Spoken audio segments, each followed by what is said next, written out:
साथियों नमस्कार। कृषि बाजार भरतपुर से मैं हरपाल सिंह। साथियों चर्चा करेंगे ग्वार के विषय में, लेकिन उससे पहले आप सभी से वही अनुरोध कि जो भी साथी हमारे चैनल पर नए हैं वो हमें लाइक, सब्सक्राइब और शेयर भी कर सकते हैं। साथियों जिस प्रकार का दौर ग्वार के अंदर पिछले सप्ताह देखने को मिला कि बड़े लंबे समय के बाद में ग्वार हमने 11,500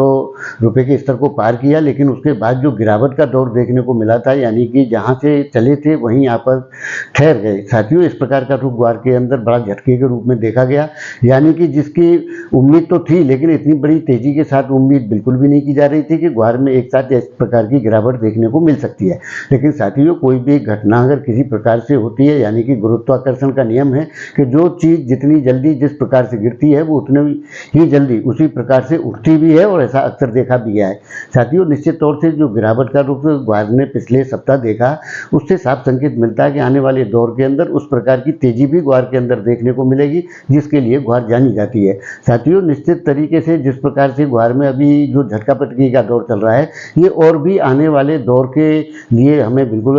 सक्षम रूप से तैयार रहना होगा, क्योंकि इस प्रकार के दौर और भी ग्वार के अंदर आने वाले समय के अंदर देखने को मिलेंगे, जिसके चलते एक हताशा और निराशा जैसी स्थितियां भी देखी जाएंगी। क्योंकि साथियों होल्डिंग पावर को कमजोर करते हुए मुख्य जो स्टॉकिस्ट हैं वो ग्वार को अपूर्ण रूप से अपने कब्जे में लेने का प्रयास करेंगे, तो जिसके चलते इस प्रकार के दौर निश्चित तौर से ग्वार के अंदर आने वाले समय के अंदर भी देखे जाएंगे। ऐसी संभावनाएं इसके अंदर बिल्कुल प्रतीत होती है। लेकिन साथियों जिस प्रकार से विश्व परिदृश्य के अंदर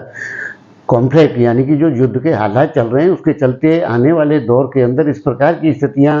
पुरजोर संभावित प्रतीत होती है, जिसके चलते ग्वार के अंदर एक बड़ी डिमांड की स्थितियां बनेंगी। क्योंकि जिस प्रकार से वेनेजुएला पर प्रतिबंध हटे थे फिर लगे, और जिस प्रकार से अब गुटबाजियों की स्थितियां चल रही हैं, उसके चलते आने वाले दौर के अंदर निश्चित रूप से क्रूड ऑयल पर इसका असर पड़ेगा, जिसके चलते ग्वार की डिमांड आने की संभावनाएं रहेंगी और उस प्रकार के दौर भी देखे जाएंगे जिस प्रकार की इसमें उम्मीद की जा रही थी। तो साथियों निश्चित तौर से धैर्य के साथ में उम्मीद रखनी चाहिए और आने वाला दौर निश्चित तौर से बेहतर होने की संभावना है। तो साथियों आपको हमारी राय कैसी लगती है, आप कमेंट माध्यम से अपनी राय दे सकते हैं। तब तक के लिए आप सभी का धन्यवाद।